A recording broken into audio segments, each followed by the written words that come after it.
तो myself doctor Shweta Bhardwaj. और आज हम इस वीडियो में आपसे बात करेंगे वर्टिगो के बारे में। और आज हम इस वीडियो में चक्कर आने के बारे में बात करेंगे। और ये चक्कर हमें किन्हीं कारणों से आ सकता है। वो हमें सर्वाइकल के कारण भी आ सकता है, या हमें ईयर प्रॉब्लम जिसको हम बीपीपीवी कहते हैं उसकी वजह से भी आ सकता है। तो जब हमें चक्कर आता है तो उस वक्त तो हम बहुत सारी एक्सरसाइजेस ऐसी होती हैं जिनको हम कर लेते हैं, लेकिन मुझे आराम नहीं मिलता है, लोग ऐसा बोलते हैं। तो जब चक्कर आता है तो कुछ चीजों को ध्यान में रखना चाहिए। आज हम इस वीडियो में शुरू से अंत तक इस बारे में बात करेंगे, तो आप लोग शुरू से अंत तक इस वीडियो में बने रहिएगा। और अगर आपने सब्सक्राइब नहीं किया है मेरा चैनल तो प्लीज सब्सक्राइब जरूर कर दीजिएगा। तो आइए चलते हैं पहली एक्सरसाइज की तरफ। जब हमें चक्कर आता है तो उस टाइम समझ में नहीं आता है कि हम क्या करें ऐसा जिससे हमारा चक्कर भी कम हो जाए और हमें रिलैक्स हो जाए। तो सबसे पहले पेशेंट का जो कॉन्फिडेंस होता है वो ब्रेक होता है, क्योंकि चक्कर आने पे एक्सरसाइजेस तो बहुत सारी हो जाती हैं, बट समझ में नहीं आता है कि उस वक्त ऐसा क्या किया जाए। तो जब हम कभी लेटते हैं या पेशेंट कभी लेट के अचानक उठता है या उसको करवट लेना होता है, तो उस समय चक्कर आता है और चक्कर आने की वजह से वो एकदम से बॉडी में अपनी स्टिफनेस महसूस करता है, जिसकी वजह से उसको करवट लेने में या उठ के बैठने में दिक्कत महसूस होती है।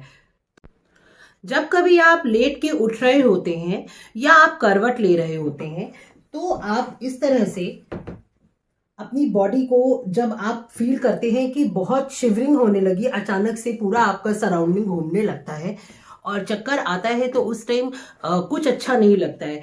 तो सबसे पहले आपको अपने चक्कर पर से ध्यान हटाने के लिए करना क्या है। नंबर 1 पॉइंट, आपको अपने ब्रीथ कंट्रोल पे ध्यान देना है। मतलब आपकी जो सांस होती है उसको तेजी से ब्रीदिंग करना है। ब्रीदिंग करते समय आपका ध्यान चक्कर पर से हट जाता है और आप देखेंगे कि आप खुद रिलैक्स फील करने लगते हैं, क्योंकि उस टाइम आपका जो स्ट्रेस लेवल होता है वो आपका खत्म होने लगता है। और दूसरी चीज, आपका जो ऑक्सीजन लेवल होता है वो ब्रेन में बढ़ जाता है, जिसकी वजह से आपको चक्कर आने कम हो जाते हैं और आपका ध्यान वहां से हटने लगता है। तो सबसे पहला पॉइंट आपको क्या करना है, ये हमेशा याद रखिएगा कि जब आपको चक्कर आ रहा हो तो चक्कर आने के टाइम में आपको ब्रीदिंग करनी है, आपको तेज तेज ब्रीदिंग करनी है, ताकि आपका ध्यान वहां से हट सके और आपको स्ट्रेस लेवल में रिलैक्स हो सके। तो बहुत सारी वजह होती है जिसकी वजह से जो चक्कर होता है वो पेशेंट को आता है। मेन होता है सर्वाइकल इसमें। तो ये वीडियो मैं जिनके लिए बना रही हूँ, आप लोग उनको शेयर जरूर करिए, क्योंकि बहुत सारे लोग ऐसे हैं जो चक्करों से बहुत परेशान रहते हैं और उनको समझ में नहीं आता है कि उस टाइम उन्हें क्या करना चाहिए। तो आप लोग इस वीडियो को जरूर शेयर करिए और लोगों तक पहुंचाइए। सर्वाइकल या आपका बीपीपीवी की वजह से भी चक्कर आ सकते हैं, वो बहुत सारी वजह होती हैं। तो उन लोगों को उस दौरान ये तो होता है कि एक्सरसाइज कौन सी करनी है, बट ये नहीं पता चलता है कि उस टाइम ऐसा क्या किया जाए जिससे उनको चक्करों में आराम मिले। तो आप लोग इस वीडियो को शेयर करिए। और सबसे पहला ध्यान जो आपको याद रखना है वो है डीप ब्रीदिंग। डीप ब्रीदिंग आप अपनी नाक से सांस लीजिए ऐसे करते हुए और मुंह से सांस को छोड़िए। तो ये जो डीप ब्रीदिंग होती है इसकी वजह से आपको चक्रों में आराम मिलता है। और उस टाइम एक्सरसाइज तो एज सच बहुत सारी काम नहीं करती हैं, बट कुछ जो प्रिकॉशंस होते हैं आपको रखने होते हैं।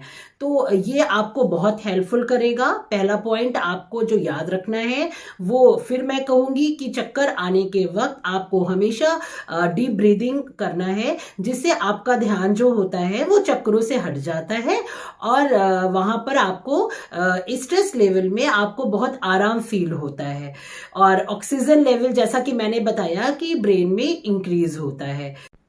तो सेकेंड इंपॉर्टेंट थिंग है काफ मसल्स का स्ट्रेंथनिंग होना, यानी कि जो हमारी काफ मसल्स लोअर लेग होती हैं उनका रिलैक्स होना बहुत जरूरी होता है।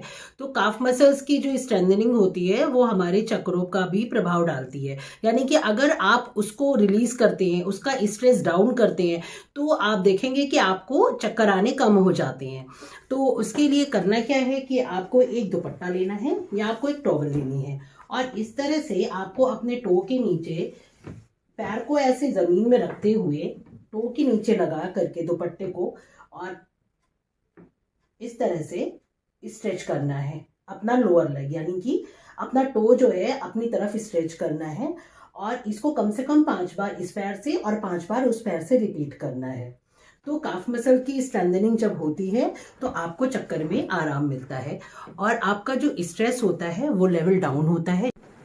इसको हम दूसरी तरह से भी कर सकते हैं, जिसको कहते हैं स्ट्रेट लेग रेज, यानी कि आपको टो पे अपने दुपट्टे को लगाना है और इस तरह से अपनी तरफ स्ट्रेच करते हुए पैर को हवा में ऊपर की तरफ उठाते हुए 5 बार अपनी तरफ स्ट्रेचिंग देनी है और फिर उसके बाद नॉर्मल करना है। तो ये दूसरा तरीका हुआ काफ मसल्स की स्ट्रेचिंग के लिए। इससे होता क्या है, काफ मसल्स जब स्ट्रेच होती हैं आपकी, तो आपका जो स्ट्रेस लेवल होता है वो डाउन होता है, जिससे आपका ब्लड सर्कुलेशन, काफ मसल्स में एक मोटर एक्चुअली लगी होती है जिसको आप बोल सकते हैं, जो ब्लड का फ्लो जो होता है वो नीचे से ऊपर की तरफ भेजती है। तो वो जो है आपका ब्लड फ्लो जब बढ़ाती है, काफ मसल्स जब स्ट्रेच होती हैं तो आपको उसमें बहुत हेल्प मिलती है, ब्लड सर्कुलेशन इंक्रीज होता है और रिलैक्सेशन होता है बॉडी में। तो सेकेंड इंपॉर्टेंट थिंग है काफ मसल्स की स्ट्रेचिंग करना। एंड लास्ट एंड सबसे इंपॉर्टेंट पॉइंट ये होता है कि लोग ये पूछते हैं कि अगर उनको सर्वाइकल या नेक पेन है तो क्या उनको पिलो यूज करनी चाहिए, और अगर यूज करनी चाहिए तो किस तरह के पिलो वो यूज कर सकते हैं। तो बहुत अच्छा सवाल है ये। मैं बता दूं आपको कि अगर आपको सर्वाइकल पेन है और अगर आप पिलो नहीं यूज करते हैं और आपको उस तरह से आराम है तो आप बेशक यूज मत करिए, लेकिन अगर आपको लगता है कि आपकी नेक थोड़ा सा ऊंची होनी चाहिए और आपको उस तरह से आराम मिलता है सर्वाइकल पेन में, तो आप पिलो यूज कर सकते हैं। तो पिलो भी उसमें 2 तरह की आती हैं। एक होती है सर्वाइकल के लिए, वो 3 कर्व सर्वाइकल पिलो कहलाती है, जिसमें आपको 3 कर्व्स होते हैं पिलो में।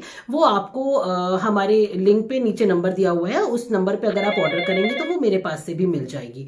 और सेकेंड एक होती है कि हाइट एडजस्टेबल पिलो, यानी कि अगर आपका शोल्डर और नेक उसके बीच का जो ये कर्व होता है, यानी कि जो ये गैप होती है, उसको मेंटेन करने के लिए वो पिलो बहुत यूजफुल होती है। तो अगर आप स्ट्रेट लेट रहे हैं या आप करवट लेने पे सोते हैं, आराम मिलता है, तो आपको वो पिलो बहुत आराम करेगी। उसमें पंप दिया होता है पिलो में और वो आप एडजस्ट कर सकते हैं अपने अकॉर्डिंगली। अगर आप सीधे लेट रहे हैं तो भी आपकी हाइट को वो थोड़ा ऊंचा कर देगी, और अगर आप साइड पे सोते हैं करवट लेकर के तो भी वो आपको एडजस्ट कर देगी। तो फ्रेंड्स, मेरा वीडियो अगर पसंद आए तो लाइक जरूर करिएगा, और सबसे इंपॉर्टेंट है शेयर जरूर करिएगा। जिनको चक्कर में प्रॉब्लम होती है तो उनको इस वीडियो से बहुत हेल्प मिलेगी।